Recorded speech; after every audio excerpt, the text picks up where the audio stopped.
আপনি কি প্রেম করতে ভয় পাচ্ছেন? এতে আপনার কোনো দোষ নেই, কারণ আপনি রোগে আক্রান্ত, আপনি অসুস্থ। কি সেই রোগ যার জন্য আপনি প্রেম করতে ভয় পাচ্ছেন? প্রেমে পড়তে চান সকলেই, কিন্তু কিছু মানুষ প্রেম থেকে একটু দূরে দূরে থাকেন। বন্ধু বান্ধবরা মজা করে হয়তো বলেন প্রত্যাখ্যানের ফলেই এমন সিদ্ধান্ত, তাই না? কিন্তু বিজ্ঞানের পরিভাষায় এই প্রেমকে ভয় পাওয়ার একটা নাম আছে। সেটা কি জানেন? এর জন্য কি আপনার চিকিৎসার প্রয়োজন?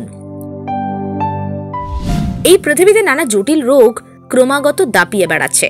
এমন এমন রোগের কথা প্রকাশ্যে আসছে যার সম্পর্কে হয়তো আজ থেকে বছর 20 বা 30 আগে সাধারণ মানুষের কোনো ধারণাই ছিল না। খুব সহজ স্বাভাবিক সাধারণ ঘটনাগুলো এখন অস্বাভাবিক বলে মনে হচ্ছে। যেমন ধরুন, আজকের আলোচ্য বিষয়ের কথাই যদি উদাহরণ হিসেবে তুলে ধরা যায়।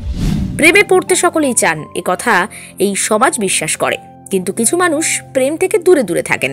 বন্ধু বান্ধবরা মজা করে বলে প্রত্যাখ্যানের ফলেই এমন সিদ্ধান্ত, কিন্তু বিজ্ঞানের পরিভাষায় একে বলে ফিলোফোবিয়া।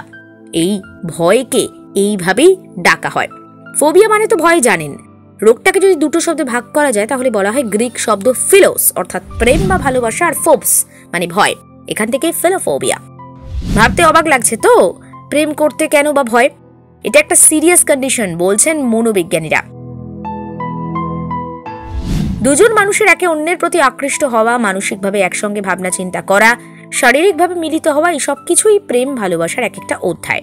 কিন্তু কোনো মানুষ যদি প্রেমের সিলেবাস পড়তেই না চান, তাহলে আপনি কি বুঝবেন? হয়তো চলতি কথায় বলবেন তিনি হোমোসেক্সুয়াল, তাই তো? কিন্তু সেক্ষেত্রেও তো প্রেম লাগে।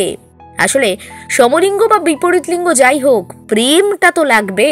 তাই প্রেম ভালোবাসা শব্দটার প্রতি যদি ভয় থাকে, তাহলে তো সেখান থেকে দূরে থাকতে হয়। সেটা এমনি এমনি তো হয় না, তার অনেক লক্ষণ আছে। রোগটা যে মানসিক সেটা এতক্ষণে বুঝে গেছেন। চিকিৎসকরা বলছেন ফিলোফোবিয়াতে প্রেম সম্পর্কে অবাস্তব ভয় তৈরি হয়। কখনো বিরক্তি বা প্রতিশোধ স্পৃহা মারাত্মক হতে পারে। সেক্ষেত্রে পরিস্থিতি কিন্তু ভয়ঙ্কর দিকে গড়াবে। আপনি প্রাথমিকভাবে তা কল্পনাও করতে পারবেন না। মানসিক ভারসাম্যের নেতিবাচক প্রভাব খুব স্বাভাবিকভাবেই শারীরিক অসুস্থতার কারণ হবে। এটা একটা কল্পিত জগৎ, নিজের ভাবনাতে ভয়ের আবহাওয়া সৃষ্টি করা। হতে পারে কোনো পুরনো অভিজ্ঞতা দায়ী, যেটা এতটাই দীর্ঘস্থায়ী প্রভাব বিস্তার করেছে আপনার মনে যে নতুন কোনো সিদ্ধান্ত নিতে পারছেন না। এই জাতীয় সমস্যায় যারা ভুগছেন তারা সাধারণত প্রেমের গল্প, সিনেমা, গান একদম পছন্দ করেন না, আর সামাজিকভাবে নিজেকে একটু আলাদা রাখতে চান। চিকিৎসার পরিভাষায় হয়তো কোনো পূর্বের তিক্ত অভিজ্ঞতা বা কারোর থেকে গুরুতর আঘাত পাওয়ার ফলে এমনটা হয়েছে। এটা যদি বাড়তে থাকে তাহলে কিন্তু আত্মহননের মতো চরম সিদ্ধান্ত নিতে পারেন আক্রান্ত ব্যক্তি। থেরাপি, কাউন্সেলিং, ওষুধের মাধ্যমে চিকিৎসা হয়, কিন্তু বুঝতে হবে কোনো ঘটনা কখনোই জীবনকে স্তব্ধ করতে পারে না বা জীবনকে নেতিবাচক করতে পারে না। তাই ভেতর থেকে ভালো চিন্তা, শুভ চিন্তা শুরু করুন, দেখবেন সব অন্ধকার দূরে চলে গেছে। প্রেম তো একটা শব্দ মাত্র।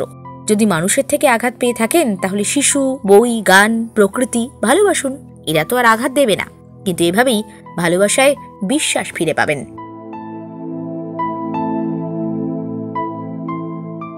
Bureau report, Sanjhbela digital.